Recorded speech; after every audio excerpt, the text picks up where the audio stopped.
भाषा में और जो भी थोड़ा बहुत जानकारी है भगवान राम के बारे में, भगवान श्री हनुमान जी महाराज के बारे में तो बात करना और मतलब बहुत सारी बातें की जा सकती हैं, लेकिन कुछ छोटा सा अंश रामायण से हम हनुमान जी और श्री राघव जी के बारे में थोड़ी सी बात करेंगे। हनुमान जी के बारे में काफ़ी पहले से बातचीत हो चुकी है और लोग करते रहते हैं, लेकिन ये ऐसा सब्जेक्ट है और ऐसा पात्र है श्री हनुमान जी महाराज की, इनके बारे में जितनी बात करी जाए उतनी कम है। और इसका एक पता नहीं कितना हजारवां या इतना अंश अगर हम उनके गुणों से कुछ हम ले सकें तो ये हमारा सौभाग्य है। तो तुलसीदास जी से शुरू करते हैं। रामायण तुलसी कृत कथा कहूँ अनुसार, आसन पर निज आये रामचंद्र के दास। सिय मांडवी उर्मिला श्रुति कीर्ति बरबान, चारु रतन चारु सुमन तुलसी करत प्रणाम।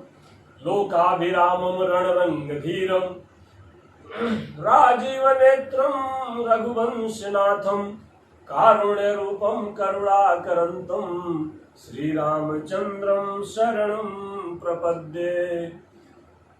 जय हनुमान महाबली, तुम ज्ञान निधान स्वरूप पुरारी। अंजनी नंदन दुष्ट निकंदन, वायु सुपुत्र महाबलधारी। हाथ में सो है शैल गदा, सिय राम के सेवक मंगलकारी। आह पे आके बचाए लिहा, प्रभु आज समाज में लाज हमारी। ओम बोलो श्री गणेशाय नमः। बोलो हनुमान जी महाराज की जय। यहाँ पर हम बात करते हैं, संतों का ऐसा मानना है कि जहाँ जहाँ भी श्री राम जी की कथा होती है, हनुमान जी वहां पर श्रोता होते हैं। रामचरित सुनवे को रसिया, भगवान राम के चरित्र को सुनने में उनको बड़ा रस मिलता है। और जहां जहां श्री हनुमान जी की कथा होती है वहां पर श्रोता होते हैं श्री राम जी। पवन तनय के चरित सुहाए, जामवंत रघुपति सुनाए। यानी कि हनुमान जी की जो चरित्र है वो भगवान को भी सुनने में बहुत आनंद आता है। तो इस प्रकार से देखा जाए, और यहाँ पर एक और बात आती है कि अगर हम बात करें हनुमान जी की, तो शंकर भगवान भी, देवादिदेव महादेव भगवान भोलेनाथ भी पार्वती जी से कहते हैं कि पार्वती जी, हनुमान सम नहीं बड़भागी, नहीं कोई राम चरण अनुरागी, हनुमान सब नहीं बड़भागी। वो कहते हैं गिरजा जासु प्रीति सेवकाई, बार बार प्रभु निज मुख गाई, हनुमान सम नहीं बड़भागी। यानी हनुमान जी जैसा कोई बड़भागी अभी पृथ्वी पे नहीं हुआ है। तो ये अभी जैसे हनुमान जी जैसा कोई बड़भागी नहीं हुआ, इसका मतलब एक निकलता है कि यानी कि पृथ्वी पर और भी लोग भी बड़भागी हैं। अब अगर बड़भागियों की हम बात करें कि पृथ्वी पर कितने लोग बड़भागी हैं, लेकिन उससे पहले शंकर भगवान और विस्तार से समझाते हैं पार्वती जी को। क्या कहते हैं कि जिनके प्रेम का वर्णन, वे क्यों बड़भागी हैं, क्यों ऐसे हैं जिनके जैसा कोई बड़भागी नहीं है। तो बोलते हैं कि भगवान श्री राघवेंद्र जी, श्री राघव जी अपने श्री मुख से जिनके प्रेम का वर्णन करते हुए नहीं अघाते हैं, उनके चरणों का ऐसा कोई भी अनुरागी नहीं है जो हनुमान जी जैसे कोई भी अनुरागी नहीं है, क्योंकि उनकी प्रशंसा खुद श्री राघव जी करते हैं। तो अब बताओ उनसे बड़भागी कौन हो सकता है जिसकी प्रशंसा खुद श्री राघवेंद्र जी अपने मुखार बिंद से करते हैं। तो इस तरह से अब आगे हम लोग चलते हैं कि अब हम लोग बात कर रहे थे कि बड़भागी तो और भी लोग होंगे। अच्छा, अब देखा जाए कौन बड़भागी और कौन कौन हो सकता है।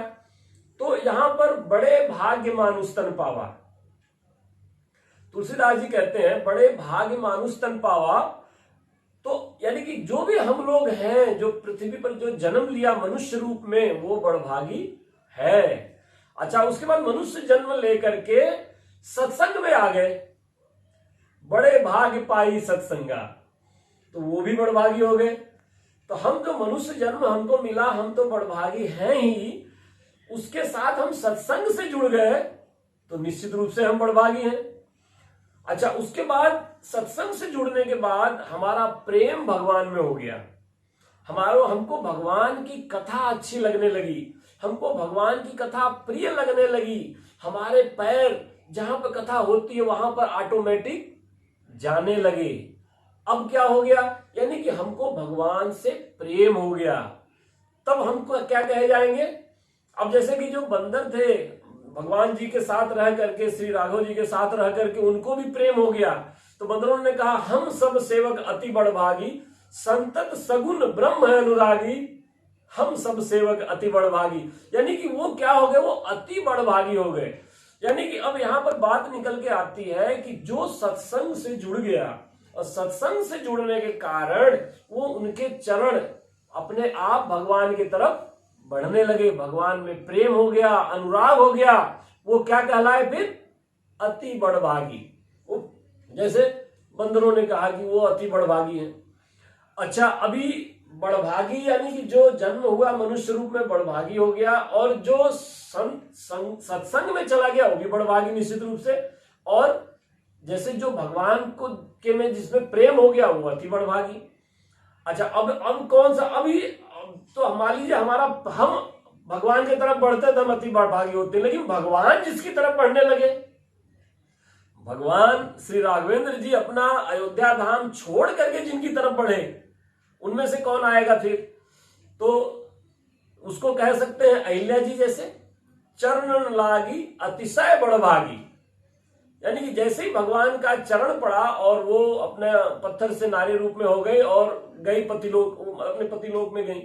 तो अब ये भगवान जिसकी तरफ बढ़ी, इस कैटेगरी में कौन आ जाएगा, अभी अहिल्या जी हो गई, शबरी माता हो गई, उसके बाद केवट जी, यानी भगवान अपना धाम छोड़ करके जिसकी तरफ बढ़े वो क्या हो गया, अतिशय बड़भागी। यानी बड़भागी, अति बड़भागी, अतिशय बड़भागी।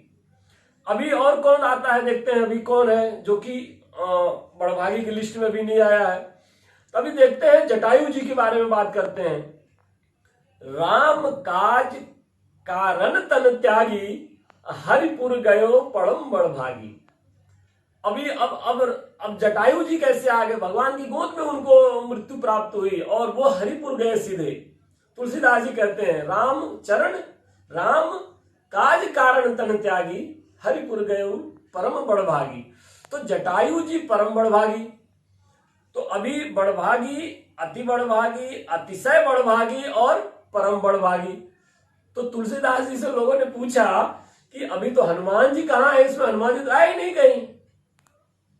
तो बोले, क्या बोले कि भाई हनुमान जी, अब यहां बोले तुलसीदास जी, हनुमान सम नहीं बड़भागी, ये सभी से ऊपर हनुमान जी है।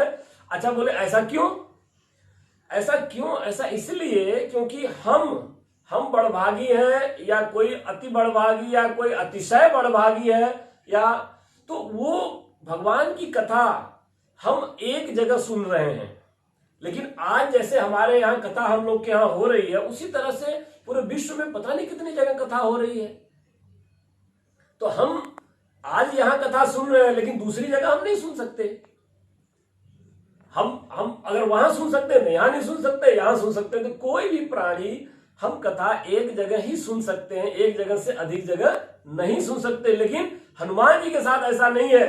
हनुमान जी महाराज जहां जहां भगवान श्री राम की कथा होती है वहां शरीर उपस्थित रहते हैं, पवन के समान पवन पुत्र जो है वहां उपस्थित रहते हैं। यत्र यत्र रघुनाथ कीर्तनम तत्र तत्र कृतमस्तकांजलिम।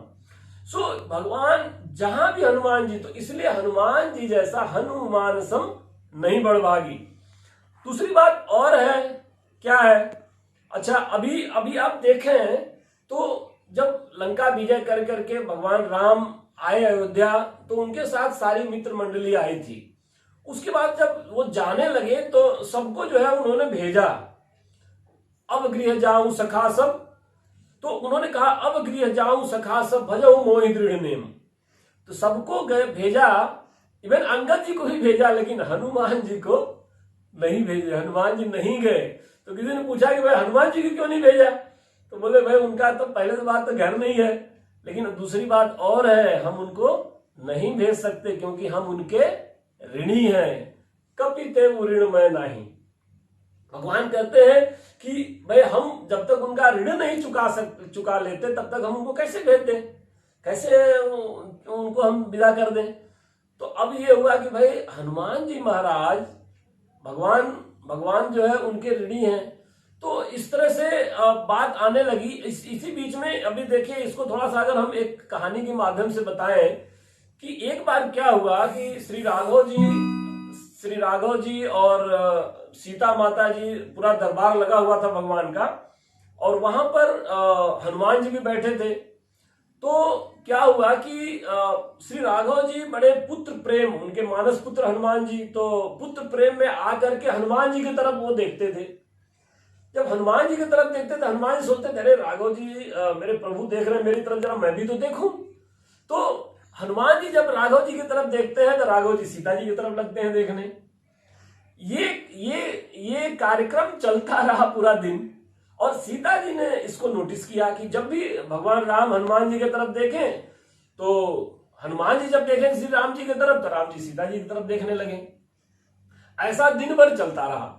रात में फिर सीता माता ने श्री राम जी से पूछा कि प्रभु आज हम सभा में एक जो चीज हमको जो नोटिस किया हमने कि आप, हम देख रहे थे कि हमारे पुत्र जो है हनुमान जी की तरफ आप देख रहे थे, और जब हनुमान जी आपकी तरफ देखते तो आप मेरी तरफ देखने लगते। तो श्री राम जी बोलते हैं कि मैं अपने पुत्र स्नेह में, पुत्र प्रेम में पढ़ करके हनुमान जी की तरफ देखता था, लेकिन जैसे ही हनुमान जी देखते थे हमारी तरफ, हमको एक बात याद आ जाता था। बोले वो क्या प्रभु? बोले कि हम हनुमान जी के ऋणी हैं, और किस ऋणी का, किस कर्जदार की हिम्मत है कि वो अपने जो कर्ज देने वाला उससे आंख मिला सके। तो ये बात मुझे याद आ जाती थी, तब मैं आपकी तरफ लगता था देखने। तो वही बोले कपिते ऋण में नहीं।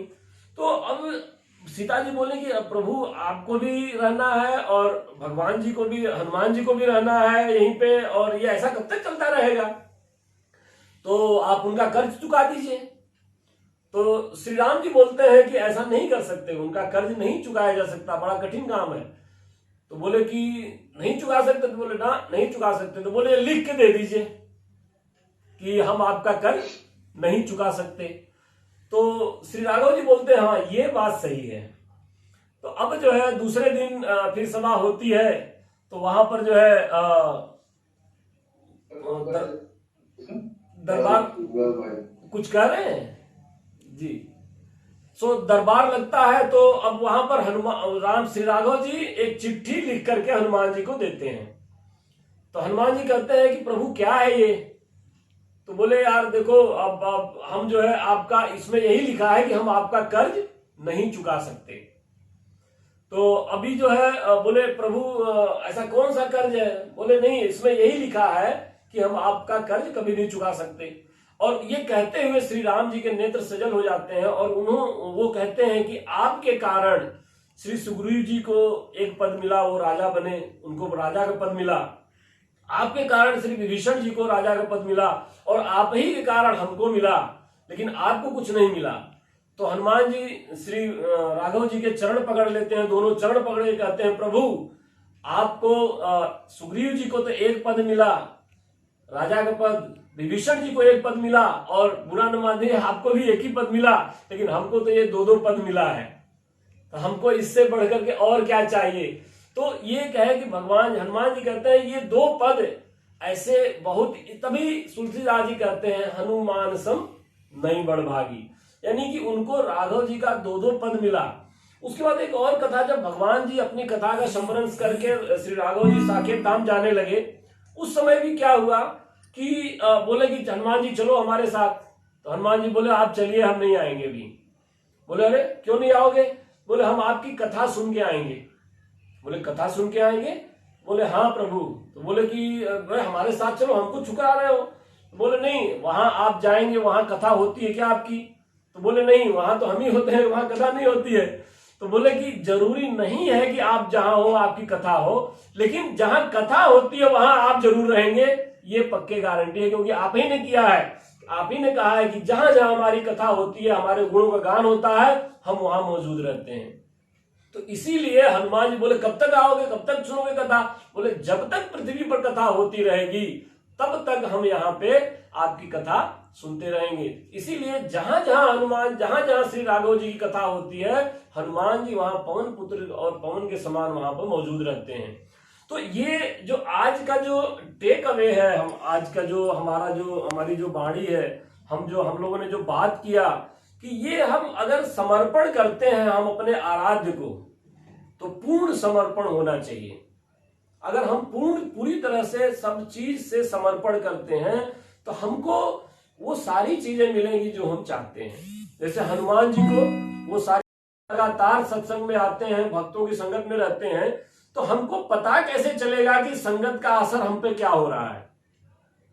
आप लोगों ने कभी विचार किया है कि जब से हम अपनी संगत में, जब सत्संग में जुड़ते हैं, तो हमारे अंदर ऐसे क्या बदलाव आए हैं? तो एक प्रश्न मैं आप लोगों से कहता हूं, वो प्रश्न अपने आप से पूछिए और उसका उत्तर आपको मिल जाएगा।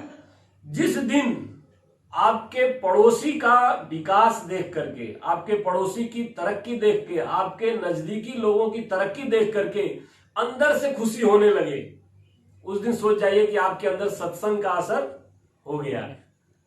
जय श्री राम।